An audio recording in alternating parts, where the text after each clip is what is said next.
अस्सलाम वालेकुम जी। आज जो ना मस्कत ओमान का मौसम बहुत प्यारा है। इधर हमारा काम चल रहा है साइड में, तो मौसम भी आज बहुत प्यारा है। देखें आपको दिखाते हैं, माशाल्लाह बहुत प्यारा मौसम है। देखें जी नज़ारे,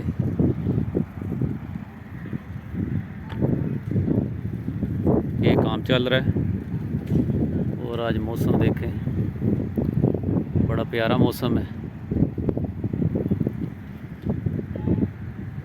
ये फिलिंग का काम है, इधर से नीचे जाते हैं, इधर मट्टी डाल के ऊपर रूलिंग कर रहे हैं।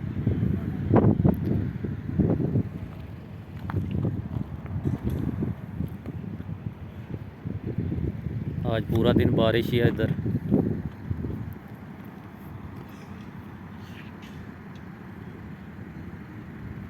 हाँ जी भाई साहब,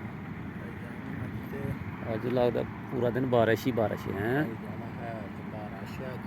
हाँ बारिश ने जड्डो जरी होनी है, बाद चो ते होनी है, पर जरा मौसम इंजॉय बनया। हाय हाय हाय, मौसम पूरा इंजॉय वाला है। वाह भाई वाह, वेखो ना उत्ते, ओए होए होए, पानी शानी तो कोई भी नहीं तला सकता उच्चा पहाड़ी ते ही ना। जिते आया भी साइड ते ही रहना, मैं अंदर ही नहीं आना।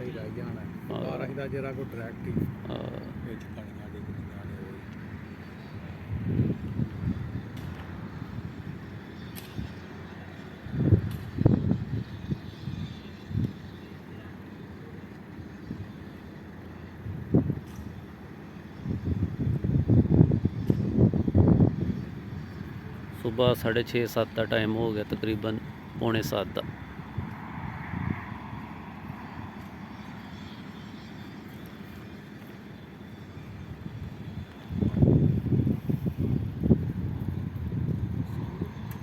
वालेकुम सलाम जी, की हाल है?